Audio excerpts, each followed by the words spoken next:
My name's Michael Harper. This is my first time doing. This is my first time doing stand-up, and I would want to tell you something interesting about myself, but I don't want to lie. So I collect staples. You guys are gonna notice that since I'm a little bit nervous, I'm going to be twitching a lot, I'm going to be looking at my notes. And I probably shouldn't be telling you this. I probably should just let you assume it's cerebral palsy. Oh no, that poor man. Oh, he's so unfortunate. We should probably just laugh at everything he says. Yeah, do that. I need it. Your face. But let's get back to the jokes. I should probably tell you something about myself. My entire life, I have played the tuba since middle school, so that was a lie. And it's kind of been a defining characteristic of me. And you might wonder to yourself, why the fuck would you do that to yourself? Well, here's why the fuck. I was that awkward kind of big kid in middle school no one really wanted to hang around. So I looked at the tuba as kind of like my spirit animal. You know?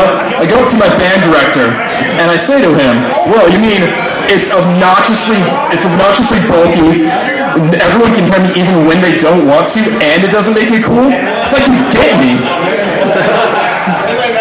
But yeah, so naturally many years later I became an engineering student, and nowadays that's pretty good for me. I actually love being an engineer because no one knows what the fuck I'm talking about, much like now. I can go up to any of my friends and they'll ask me anything about technical questions. I'll just fucking lie with a pen. I was going back there, I see you and I'm sure it's fucking hilarious. Write this shit down like I did. So anyway, everyone thinks I'm fucking Gandalf because I study electrical engineering. My friend comes up to me with a broken computer, and I don't know what the fuck's going on, so I'll just tell him, yeah, oh no, that's no problem. All you need to do there is fraz novel your swing blinger. And you know, he wants to look cool, so he's like, oh yeah, that makes a lot of sense. Really? Because I just quoted Dr. Seuss. Oh yeah, no, he was truly one of the greatest scientists. That's okay. I understand that not everyone has a deep technical background. You have to be really interested to give a shit. But for the rest of the people, I still respect them. There's a lot you can do for humanity. Sometimes, though, I find it a little weird. Like, there's a friend of mine, he studies what's called lithics.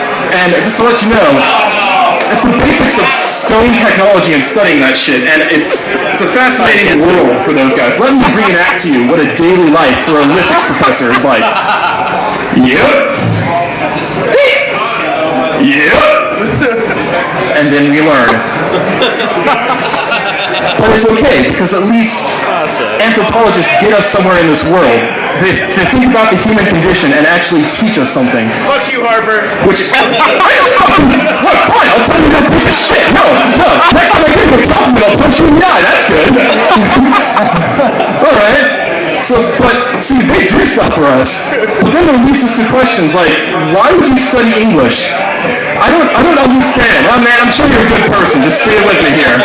Yeah. Why would you study English? Because other things that you can study lead us somewhere in this world. Like you go up to a scientist and ask, why are atoms a thing? Or you go up to a sociologist and ask why there are such problems with racial division in North America. But you can't go up to an English professor and ask, what is the default in the human brain that causes a sociopath to kill people? They're like, oh, yeah, let me in. I don't actually know the answer to your question, but let me tell you what this half-drunken crazy man said 20 years ago. No, he wasn't an expert, but trust me, he wrote some pretty words. I mean, there's a group of people I like to compare a lot of writers to that are also half crazy, mostly drunk, and they say a lot of interesting things. They're called the homeless, and there are about as many of them as there are successful writers. Coincidence? But anyway... Well... Yeah, that's true. And also, you don't have to go to SparkNotes to understand what the fuck they're saying. Which, you know, I'm okay with. I actually really appreciate art. It's really, and writing itself, it's beautiful. It does a lot for humanity. Which, it's part of this reason that I like to take an engineer's perspective to the modern art movement, because it is the only art movement or cultural phenomenon that is dedicated to a lack of planning. Think with me back to the moment in time when someone invented the modern art movement, and then two people were saying, "Oh wow, what do we call this new cultural trend?" Well, I don't know, it's pretty new. Why don't we call it modern art? Really? I mean, don't you think things might change, or there might be a lot of years we haven't had? No, definitely. This is definitely where art stops progressing and time itself stops. That's true. But whatever, everything is okay. I can't judge people because I figured I would be pretty terrible up here tonight. Besides not being funny, I was afraid of how I would deal with potential hecklers other than just yelling at them like I just did. Pro tip, you should do that. I was always afraid that there would be a disconnect from the fact that I want them to shut up, and also the fact that I'm trying to be funny at the same time. Like someone would come up to me and go, "Hey, you fucking suck," and my response would be, "Oh yeah? Well, 10,000 people die in Africa every day." I'm sorry, but that wasn't warfare. Math major, everyone. Alright, another completely related topic. How many people do you think each year get arrested in Los Angeles on suspicions of gang activity for playing Capture the Flag? Just bear with me here. Imagine, if you will, a large group of young people about my age or even younger, and they're probably minorities because it's Los Angeles, and they're chasing one other person, all because he or she happens to be carrying the right color of bandana. If I were a cop, I would probably make the same mistake. And it's for this very same reason that the most feared gang in my neighborhood is Boy Scout Troop 42. Now, to beat a dead horse and go on the same topic, we have a new pope apparently. Well, he does. But I don't care what your socio-theological, political standpoints or views are. I have an immense amount of respect for that man because I cannot do what he would do. I cannot stand out on a balcony in front of the great Square, St. Peter's Square, I think, something like that. It's that area in the Vatican, and look up, down at the faces of the thousands and thousands of faithful, knowing millions of more are listening to my very words and pour out my soul. Because I am hilariously irresponsible. No, I mean, I'll probably start out doing the usual poopy things, wave at everyone, and then, bless them, I think that's how you do it, and then possibly, just throwing a jazz hand, maybe do a spin. Then shit would get real. I would just start raising my hands towards heaven, pause, let the awkward silence take all the air out of the moment, and everyone's looking at me, and I would just go, "Save for back on, motherfucker! Let's do this, real! It's time! It's not going to blow them out anymore!"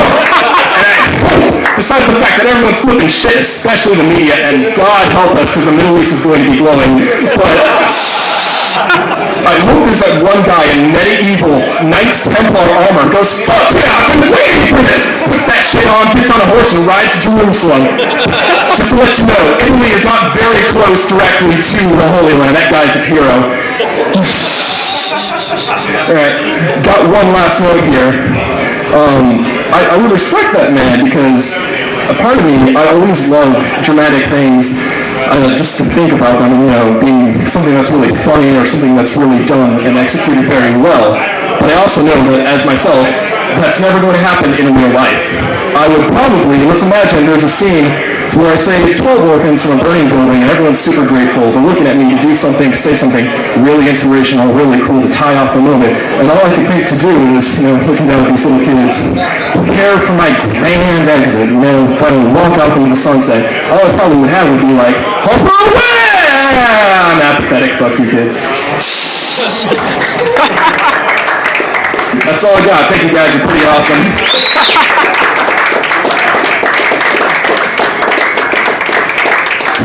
Michael Harper, he gonna kill somebody tonight. God, David Koresh love child. I'm scared of you, dude. He's funny though. One more time for Michael Harper.